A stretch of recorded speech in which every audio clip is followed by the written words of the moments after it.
Ketua Pelaksana, Ya. yaitu Kanda Andri Satria Masri SME, Ya. mungkin ada tanggapan ataupun sifatnya penambahan dalam hal tragedi Kanso ini, kira-kira menjadi bahan masukan bagi kita. Silakan Kanda Andri. Baik, terima kasih Cu. Ya, Bismillahirrahmanirrahim. Assalamualaikum warahmatullahi wabarakatuh. Waalaikumsalam warahmatullahi wabarakatuh. Pertama sekali atas panitia, saya mengucapkan terima kasih kepada Radio Dara yang telah memberikan waktu pada kami untuk melakukan talk show, untuk memberitahukan atau menginformasikan rencana kegiatan kami yang akan kita laksanakan pada tanggal 19 Agustus 2023 di Aula Balai Kota atau di Aula Balai Kota Pariaman.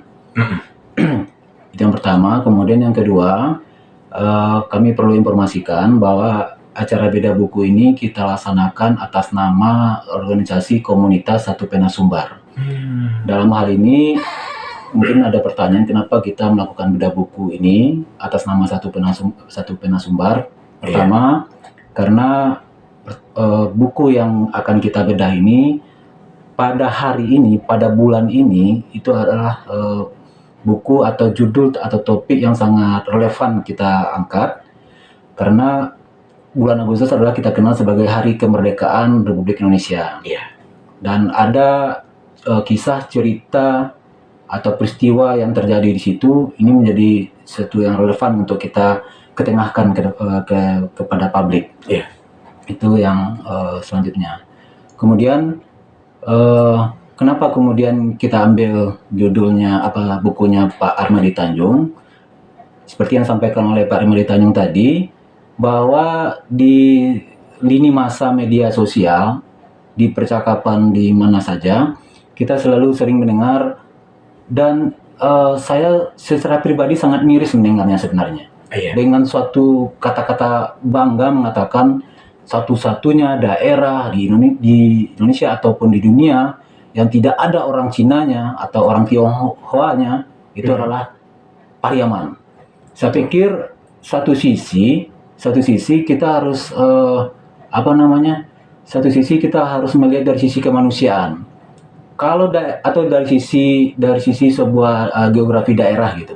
Dari sisi kemanusiaan, kalau kita runut seperti yang diceritakan oleh Pak Armadi Tanjung tadi, sebenarnya peristiwa hengkangnya atau eksodusnya orang Cina dari kota Pariaman itu adalah notabene-nya itu adalah persoalan pengkhianatan dari anak bangsa sebenarnya. Betul.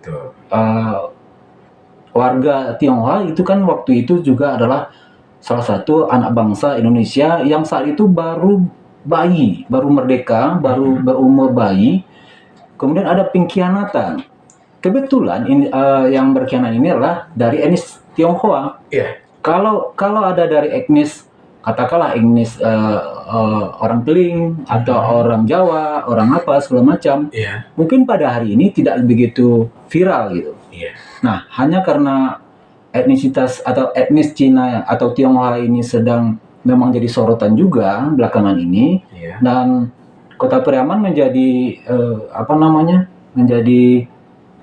ada beberapa orang atau sekelompok orang yang mengatakan dengan bangga bahwa daerahnya tidak ada orang Cina gitu. Nah, itu dari segi kemanusiaan. Kalau seandainya itu kita bawakan ke diri kita, misalnya daerah A, ini kata orang-orang di situ mengatakan inilah adalah satu-satunya daerah yang tidak ada orang Minangkabaunya. Gimana perasaan kita? Nah, kalau itu yang kita pertahankan, kalau itu yang kita bangga-banggakan, kalau itu yang kita lestarikan dalam pemikiran dalam sejarah pemikiran kita, saya pikir sisi kemanusiaan kita sudah rusak, saya pikir gitu. Sudah terguras. Ya. Nah, makanya kami dari Satu Pena Sumbar merasa ini menjadi penting untuk kita angkat, kita ketengahkan, kita diskusikan, kita bedah bersama-sama, kita kunyah-kunyah bersama-sama. Sebenarnya apa latar belakang peristiwa kejadian eksodusnya orang Cina itu, orang Tionghoa itu di kota Pariaman. Betul. Nah, kita harus letakkan secara proporsional gitu. Kalau kasusnya adalah pengkhianatan, siapapun yang berkhianat, saya pikir itu akan apa juga akan Berikan sanksi juga. iya akan diberi sanksi sampai harus dibunuh gitu. Seperti yang dikatakan oleh Pak Armedi Tanjung tadi, sebenarnya setelah para pengkhianat itu ditangkap, sebenarnya orang etnis Cina, etnis Tionghoa sebenarnya tidak ada masalah apa-apa lagi di ada Kota Pariaman. Tetapi karena tidak ada yang bisa menjamin Iya. apakah warga Tionghoa ini akan aman di sini, akhirnya mereka eksodus rame-rame.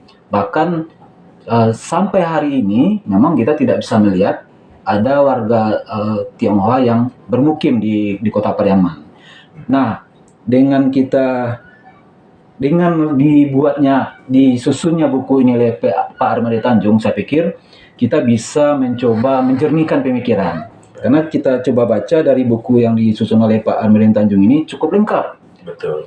Nah, cukup lengkap data, informasi, dokumentasi, dan segala macamnya, sehingga kita bisa sama-sama memahami latar belakang peristiwa tersebut. Seandainya nih, jadi itu juga jadi tujuan kita. Kalau ada dari ahli sejarah yang lain mencoba katakanlah mengemukakan bukti baru gitu, semacam novum lah gitu ya istilahnya kan dalam bidang hukum, itu yang kita harapkan. Jadi sehingga kita bisa lebih komprehensif dalam membahas persoalan ini. Target kita dari satu penasumbar ini pertama adalah kita ingin membangkitkan literasi, itu pertama. Karena budaya baca, budaya tulis, dan gaya diskusi sudah mulai luntur sejak era teknologi ini berkembang. Yang kedua, kita juga ingin sebenarnya melanjutkan apa yang telah dilakukan oleh wali kota yang lama, supaya Pariaman ini tidak tertutup oleh etnis manapun gitu. Karena Pariaman butuh perkembangan ekonomi. Kita kalau dengan bangga katakan etnis Cina tidak ada atau etnis Tionghoa tidak ada di Pariaman, kita berharap ini sudah bisa kita hilangkan. Kita tidak bisa menutup diri dari perkembangan zaman, pertumbuhan ekonomi, dan perkembangan budaya lainnya. Nah, itu yang menjadi harapan kita. Dan yang terakhir adalah supaya banyak orang, terutama orang Pariaman, memahami latar belakang peristiwa ini. Itu, Njur. Mungkin kira-kira, Njur. Ya, terima kasih Kanda Andri, Ya. bahwasanya